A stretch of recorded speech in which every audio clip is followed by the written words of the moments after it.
The doctor said 6 months. That was 3 years ago. I want to tell you what I did with those 3 years.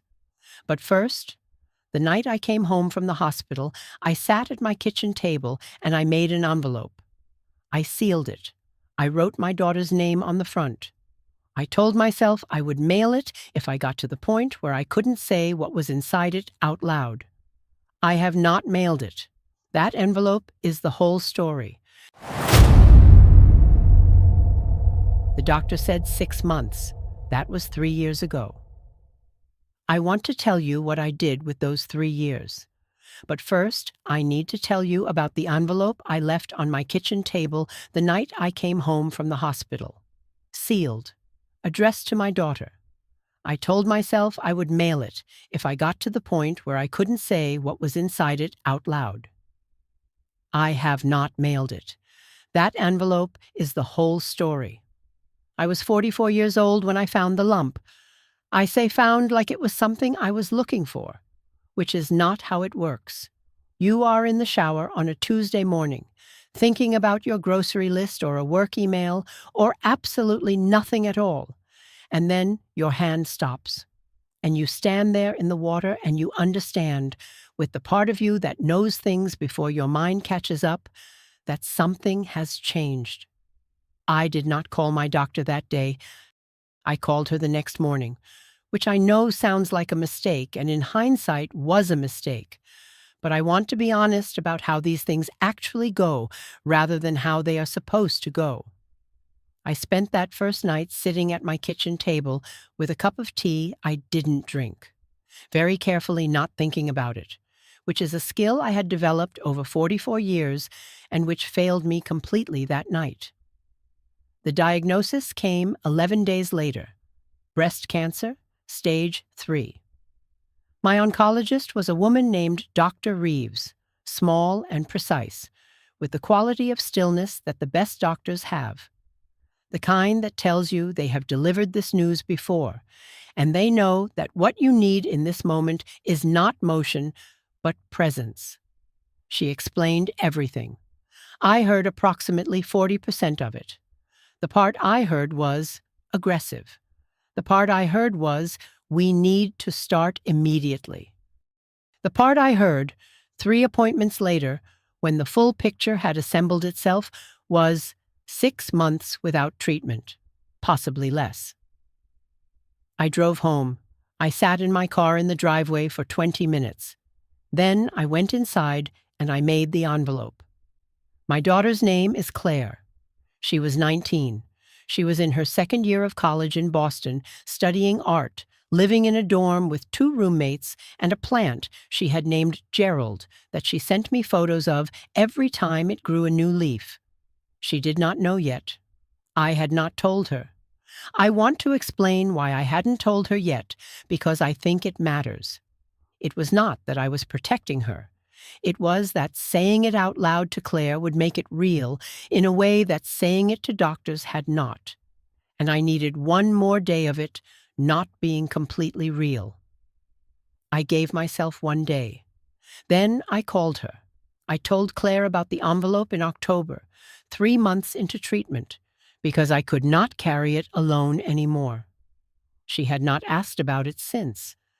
She understood, the way she understood most things about me, that I would open it when I was ready, and that asking would not make me more ready. She simply said, "I'll be there Saturday." She arrived with a bag she had clearly packed in 5 minutes, and she walked in the door, and she put her arms around me, and she held on. She said, "What do we do first? That is my daughter. Not what does this mean? Not how bad is it? Not are you scared? What do we do first?" I said, "I have a list." She said, "Of course you do." Treatment started the following Monday. Chemotherapy, then surgery, then radiation. The full sequence, aggressive to match the diagnosis. I am not going to tell you it was manageable because it was not manageable. And I think the word manageable is one of the ways we make this sound smaller than it is. It was the hardest thing I have ever done. There were weeks I could not get off the bathroom floor. There were days Claire drove 4 hours from Boston and 4 hours back because I had called her at 2 in the morning, not because I needed anything specific, but because I needed to hear her voice, and she understood this without being told. There was a Tuesday in the 3rd month, the worst month, the month the cumulative weight of it became something I could feel in my bones. When I sat at the kitchen table and I looked at the envelope and I thought about opening it. Not to mail it, just to read what I had written, to see if it still said what I meant. I did not open it. I am going to tell you why I didn't. But not yet. The thing about long treatment is that it gives you an enormous amount of time to think, which is either a gift or a punishment depending on the day. I thought about my life in the way you think about things when you understand they might be finite. Not with regret exactly, but with a kind of clear-eyed inventory. Here is what I had. Here is what I had not done. Here is what I had told myself I would do later, and here is what later had always meant, which was not yet. I had a job I was good at and did not love. I had a house I had lived in for 16 years and painted twice and never felt entirely mine. I had a friendship with a woman named Susan that had gone quiet over 3 years of mutual busyness, and that I missed with a specific sharpness that surprised me when I let myself feel it. I had a relationship with my own body that was, I understood now, almost entirely functional. I had used it to do things, transported myself from place to place, and had not thought much about it otherwise until it gave me a reason to think about nothing else. I thought about all of this on the bathroom floor, and in the infusion chair, and in the car, while Claire drove me to appointments and held my hand at red lights without being asked. 6 months into treatment, the scans changed. Dr. Reeves showed me the images. She said, "This is responding." She said it with the careful precision of someone who will not promise more than the evidence supports.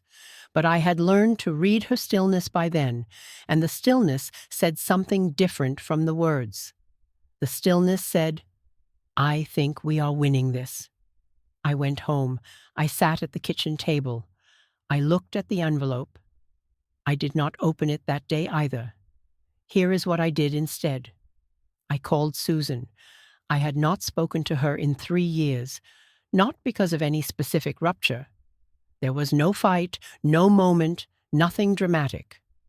Just the slow drift of 2 busy lives moving in slightly different directions until the distance between them became, without anyone deciding it, the default. I called her because in 6 months of thinking on the bathroom floor, her name kept coming up. The specific thing I missed was not Susan in general, but Tuesday evenings. We had, for 4 years, met every Tuesday evening at a restaurant near her apartment and eaten dinner and talked for 2 hours about everything and nothing. And I had not understood until I was sitting in an infusion chair thinking about what I had let go. Quiet how much those Tuesday evenings had been the sound of my own life being witnessed by someone who knew me. She answered on the second ring. She said, "I was thinking about you yesterday." I said, "I have something to tell you." I told her everything, all of it, the 6 months of treatment, the scans, the floor, the envelope. She was quiet through most of it, and then she said, "Why didn't you call me in October?" I said, "I didn't want to need things from people." She said, "I know. That's the most you thing I've ever heard." She was at my house the next Saturday. She brought food I didn't ask for, and a plant she said was for the kitchen windowsill, and she sat across from me at the kitchen table. The same table, the envelope in the drawer now. Moved there 3 months ago because I couldn't look at it every day. And we talked for 4 hours the way we used to talk. The kind of talking that goes in all directions at once, that has no agenda, that is just 2 people being completely present with each other. And I understood by the end of it that this was also what I had been missing without having words for it. Being known. Being in a room with someone who knew the whole shape of me and was not afraid of any of it. Treatment ended 8 months after it started. The final scans were clean. Dr. Reeves told me with the same stillness she used for everything, but this time the stillness and the words were saying the same thing. She said, "We got it." She said, "We'll monitor closely. We will always monitor closely, but right now the scans are clean." I said, "What does that mean exactly?" She said, "It means we did what we needed to do." I sat in my car in the hospital parking lot. I called Claire. She picked up on the first ring, the way she had picked up every call for 8 months. I said, "The scans are clean." She didn't say anything for a moment. Then she made a sound I had never heard from her before. Not crying exactly, something adjacent to crying. The sound of something that has been held very tightly for a very long time finally being set down. She said, "I'm coming home this weekend." I said, "I know, I already bought the groceries." She said, "Mom," I said, "I know. She came home that Saturday. We cooked dinner together." Something I had not had the energy to do in months. The specific pleasure of standing in a kitchen with my daughter and chopping vegetables and talking about nothing important. After dinner, we sat at the kitchen table with tea, and she looked at the drawer and she said, "Are you going to open it?" I said, "Yes. I think tonight." She said, "Do you want me to be here?" I said, "Yes." I took the envelope out of the drawer. I had sealed it at the beginning of all of this, and I had not touched it since the day I moved it from the table to the drawer.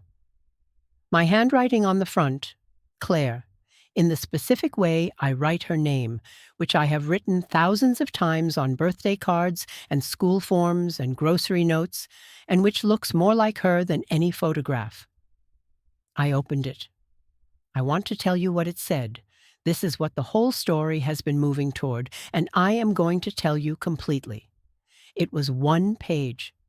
I had written it at the kitchen table at 11 at night, the night I came home from the hospital, and I had not reread it in 8 months. And reading it now was like hearing from a version of myself I recognized but had traveled some distance from. I had written, "Claire, if you are reading this, something has gone wrong, and I couldn't say this out loud, so I'm saying it here." I wrote, "I need you to know that every good thing about who I am came from watching you become who you are. You think it works the other way, that parents shape children. Sometimes it works the other way. You shaped me. Watching you be brave made me braver. Watching you love things completely made me love things more completely. Watching you pack a bag in 5 minutes and drive 4 hours without being asked taught me more about how to be a person than 44 years of trying to figure it out on my own." I wrote, "I need you to know that the Tuesday evenings with Susan and the way your father used to laugh before he got sick, before we lost him, and the plant you named Gerald, and the specific sound of your voice on the phone at 2 in the morning. These are the things that constituted my life. Not the job, not the house, these things. I should have said this when I could say it out loud. I'm saying it now because now is what I have." I wrote, "I am not afraid. I want you to know that. I have been a lot of things in the last 11 days, and afraid is not one of them. Sad, yes. Angry for about 40 minutes on Wednesday. At nothing in particular. But not afraid. I think that is because of you. I think knowing you exist in the world makes it impossible for me to be afraid of leaving it, because you are the best thing I ever made, and the best thing I ever made is going to be fine." I looked up from the letter. Claire was looking at me. She had been crying quietly, the careful, controlled way she cries, which she gets from me. And she said, "I didn't know you weren't afraid." I said, I didn't know I wasn't either until I wrote it. She reached across the table and held my hand. I said, I should have said all of this out loud. I should not have needed a sealed envelope. She said, You said it. That's what matters. You said it. The envelope is still on the kitchen table. Open now. I look at it every morning when I make my coffee. I have started saying things out loud. It turns out that is enough. It turns out that was always enough. That was 3 years ago.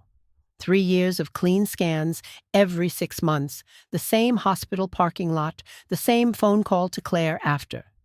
Each time she picks up on the first ring. The scans are still clean. Claire's plant, Gerald has 11 leaves now. She sends me a photo every time it grows a new one. I always will.